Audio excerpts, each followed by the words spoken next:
दोस्तों, views education centre से आपका दोस्त कपिल शर्मा। हम दोस्तों जैन धर्म के बारे में जानकारी ले रहे हैं और ये हमारा जो वीडियो है चौथा वीडियो है। पहले वीडियो हमने जैन धर्म के बारे में थोड़ा सा बेसिक जानकारी ली थी। दूसरे वीडियो में हमने महावीर स्वामी के बारे में जाना। तीसरे में हमने देखा कि सांप्रदायिक विभाजन हुआ जैन धर्म के अंदर, दिगंबर और श्वेतांबर में बट गया। कौन थे दिगंबर, कौन होते हैं श्वेतांबर, इनके नियम क्या क्या थे, हमने तीसरे वीडियो में देखा। तो चौथे वीडियो में हम दोस्तों अब जाते हैं, अब थोड़ी सी और इसमें जानकारी लेते हैं। पहली चीज तो दोस्तों यहाँ हम सबसे पहले जानेंगे कि जैन संगीतियां, जैन संगीतियां क्या होती हैं। संगीतियां आप दोस्तों आप जानते होंगे कि जैन संगीतियां, संगीतियों में क्या होता है कि वहाँ पे जो मतलब जैन धर्म के सभी अनुयायी मिलते हैं और आपस में आके अपने जो शास्त्रार्थ होते हैं अपने उसमें, ठीक है, तो सब आके उसमें उसका साहित्यिक विकास होता है। एक तरह से कहते हैं साहित्य लिखा जाता है। तो दोस्तों सबसे पहली चीज, एक चीज और मैं आपको बताना भूल गया, आपको बताता हूँ कि जो जैन महावीर स्वामी थे उनके प्रचार की भाषा थी प्रकट भाषा, प्राकृत भाषा, ठीक है। तो जैन संगीतियां, तो दोस्तों पहली जैन संगीति जो है वो 300 बीसी में होती है, ठीक है। 300 बीसी में इसकी ये जो होती है पाटलिपुत्र में, पाटलिपुत्र, और इसकी अध्यक्षता करते हैं स्थूलभद्र। तो दोस्तों अब आपको समझ में आ गया होगा कि इसकी अध्यक्षता स्थूलभद्र क्यों कर रहे हैं। क्यों? क्योंकि ये वहीं रहे, वो ये थे श्वेतांबर, ठीक है, संप्रदाय से। उसके बाद दोस्तों जो उसकी सेकेंड जैन संगीति हुई थी वो 6ठी शताब्दी या कहीं कहीं 512 एडी भी आपको मिलता है, ठीक है। ये हुई थी वल्लभी, ये आता है गुजरात में, वल्लभी गुजरात में, ठीक है। ये इसकी अध्यक्षता की थी क्षमा श्रवण ने, क्षमा श्रवण। तो दोस्तों आज हमने जाना जैन संगीतियों के बारे में। संगीतियां वहां होती हैं जैसे कि मतभेद आ जाते हैं, मतभेद आ जाते हैं तो सब लोग एक जगह बैठकर जैन धर्म के जो उसमें एक कह सकते हैं कि वो जो बेसिक जो उनके नियम होते हैं उसके बारे में वो लोग शास्त्रार्थ करते हैं, एक जगह बैठते हैं और उसका संकलन करते हैं, शास्त्रों का इसमें संकलन किया जाता है। तो दोस्तों दूसरा टॉपिक, ठीक है, तो हमने जैन धर्म के बारे में संगीतियां पढ़नी।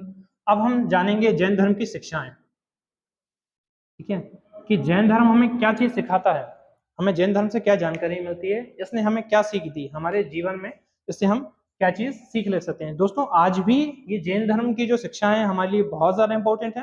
मैं आपको बताता हूँ, हम जानते हैं, आइए क्या क्या है। पहला तो दोस्तों इसमें जो जैन धर्म का सबसे पहली चीज थी अहिंसा।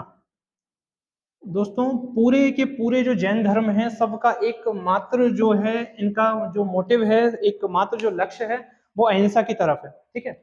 अहिंसा, अहिंसा ही इनका पहला, अहिंसा परमो धर्म जो था ना वो इनका, ठीक है, एक रूल था। दोस्तों ये ईश्वर को नहीं मानते थे, ईश्वर को नहीं मानते थे, इसमें आत्मा की मान्यता थी। मतलब आत्मा ये जानते थे कि ईश्वर नहीं है कोई, आत्मा ही है, ये आत्मा को मानते थे। अहिंसा इनका धर्म था। तो दोस्तों एक चीज इसमें, एक चीज और है कि जो निवृत्ति है, ठीक है, निवृत्ति की निवृत्ति का मतलब यहाँ ये चीज मानेंगे कि मोक्ष ही निवृत्ति होती थी, कि दुखों का कारण, दुखों का कारण जो है वो है तृष्णा, ठीक है। तृष्णा के ही, इसी तृष्णा के क्षीण हो जाने से, जब ये तृष्णा आपकी खत्म हो जाएगी तो आपको मोक्ष की प्राप्ति मिलेगी, ये कहा था जैन धर्म की शिक्षाओं में। देखिए दोस्तों कितनी काम की जानकारी इन्होंने दी है। अहिंसा हमको रखनी चाहिए, हालांकि ये नहीं मानते थे ईश्वर को, और आत्मा के बारे में उन्होंने बताया, आत्मा को ये मानते थे। निवृत्ति कहते थे कि संसार में दुखों जो का जो पूरा कारण है वो सबका सब है तृष्णा में, तृष्णा, ठीक है। और जब यही तृष्णा खत्म हो जाएगी तब आपको मोक्ष मिलेगी, यही मोक्ष आपका निर्वाण भी होता है, ठीक है। तो दोस्तों अब जानेंगे हम इसमें तीसरे पॉइंट के बारे में। अब दोस्तों जहां मैं जो मैं एक पॉइंट बताने वाला हूँ वो पॉइंट में क्या है कि अब आपको दो काम की जानकारी और मिलेंगी। क्या? एक चीज त्रिरत्न। दोस्तों सबसे इंपॉर्टेंट चीज त्रिरत्न जो है वो जैन धर्म के हैं, ठीक है। तीन रत्न, त्रिरत्न का मतलब तीन और रत्न, कौन कौन से? पहला रत्न है इसमें सम्यक ज्ञान। अब एक चीज, त्रिरत्न क्या काम करते हैं? त्रिरत्न एक नियमों का संकलन है दोस्तों, जिनके कारण आप दुखों का, तृष्णा, आपने बोल तो दिया कि तृष्णा जब समाप्त हो जाएगी तो आपको मोक्ष मिल जाएगा, लेकिन तृष्णा को समाप्त कैसे करेंगे ये आपके आगे के दो नियम बताएंगे। पहला है त्रिरत्न, दूसरा आएगा अणुव्रत, ठीक है। इन दोनों नियमों के कारण आपकी जो तृष्णा है वो समाप्त हो जाएगी और आपको मोक्ष मिल जाएगा। दोस्तों देखिए कितना आसान तरीके से हम इसको समझने की कोशिश कर रहे हैं कि जैन धर्म ने हमें शिक्षा देती है कि हमें अहिंसा का पालन करना चाहिए। ये लोग ईश्वर को नहीं मानते थे, आत्मा की मान्यता थी, और निवृत्ति, निवृत्ति मतलब निर्वाण, मोक्ष, ठीक है। तो दुखों का कारण है तृष्णा, तृष्णा जब आपकी समाप्त हो जाएगी तो आपको मोक्ष मिल जाएगा। और तृष्णा समाप्त कैसे होगी अब हम जानते हैं। तृष्णा समाप्त करने में हमारे पास दो फैक्ट्स हैं, दो कारण हैं। पहली चीज त्रिरत्न और दूसरा है आपके अनुव्रत। तो त्रिरत्न के बारे में जानते हैं। ये क्या है? सम्यक ज्ञान, सम्यक दर्शन और तीसरा है सम्यक आचरण।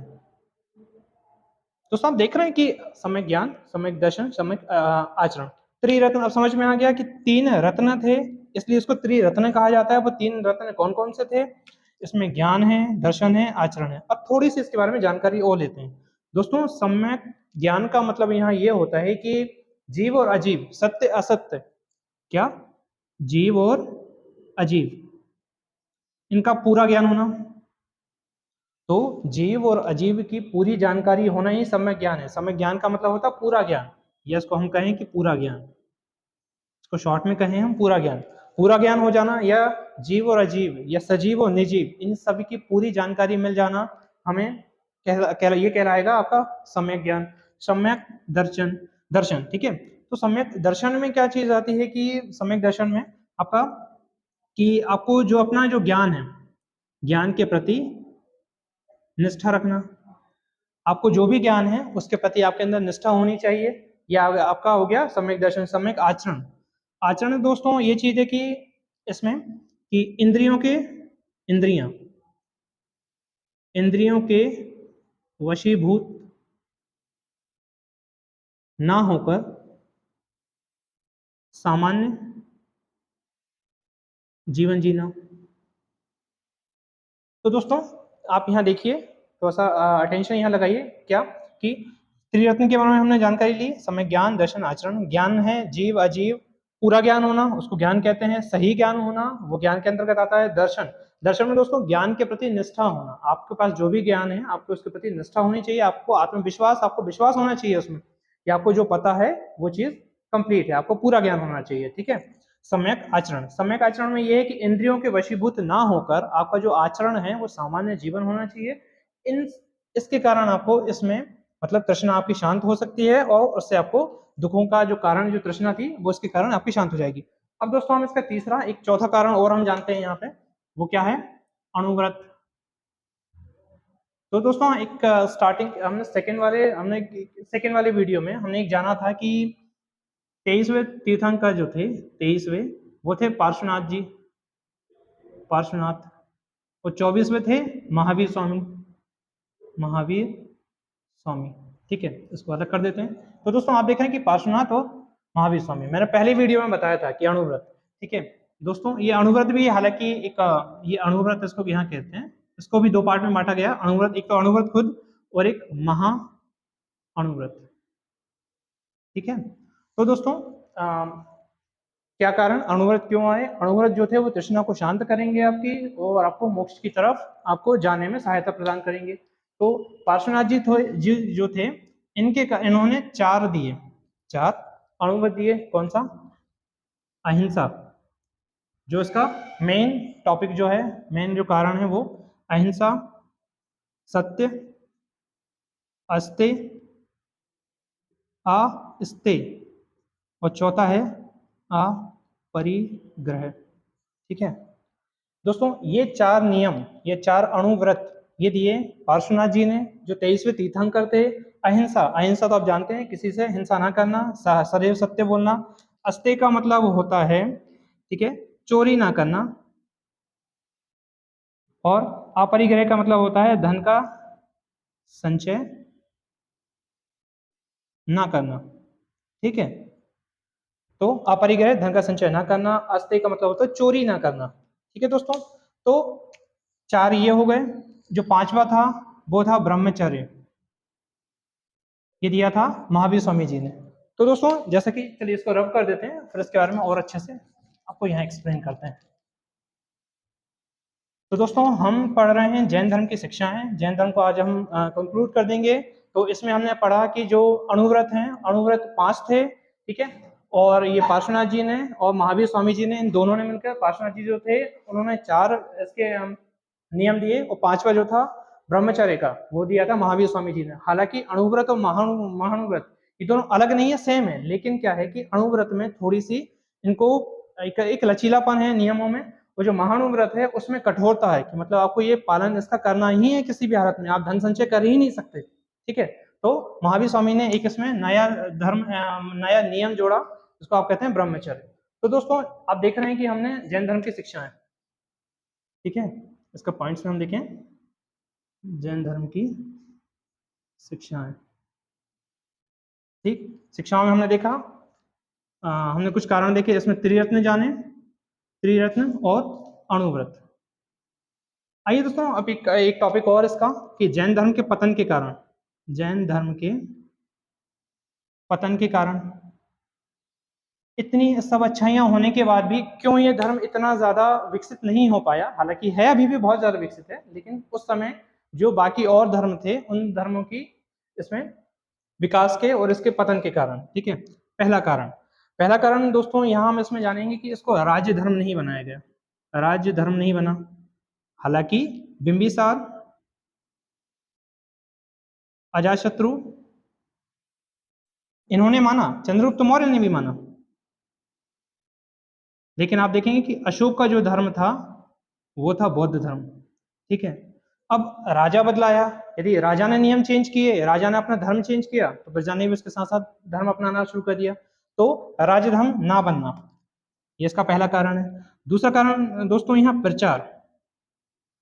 ठीक है, प्रचार, तो जितना प्रचार महावीर स्वामी जी ने किया था उसके बाद उसका प्रचार ही नहीं हुआ। ठीक है, आप देख रहे हैं कि जितना प्रचार बौद्ध धर्म का हुआ है, अशोक ने बौद्ध धर्म का प्रचार किया, तो जैन धर्म का प्रचार रह गया। यह भी इसका एक कारण माना जाता है कि जैन धर्म के पतन में। ठीक है, तीसरा कारण दोस्तों इसका, जैसे कि मैंने आपको पहले बता चुका हूं, क्या इसका सांप्रदायिक विभाजन,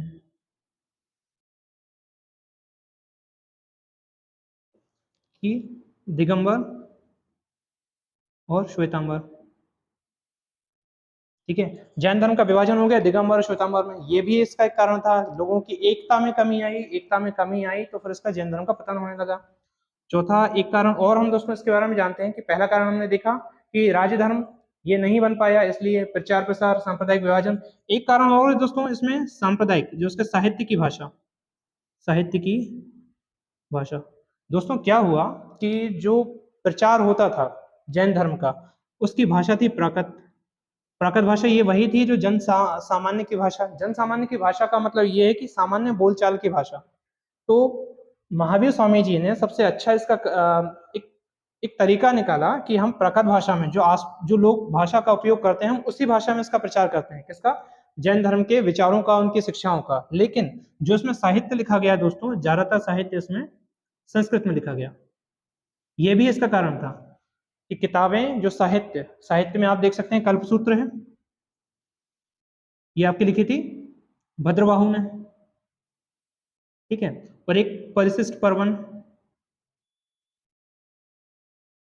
ठीक है दोस्तों, ये भी थे, ये इसके साहित्य हैं कुछ। ठीक है, तो लेकिन दोस्तों आप देख रहे हैं कि जब प्रचार की भाषा है प्राकृत और साहित्य की भाषा है संस्कृत, ये भी कहीं ना कहीं इसके पतन में हकदार रही। ठीक है, तो दोस्तों हमने अब जैन धर्म के कुछ फैक्ट्स को कुछ कलेक्ट करने की कोशिश की है। ठीक है, और बाकी फिर मिलते हैं दोस्तों नेक्स्ट वीडियो में। Thank you.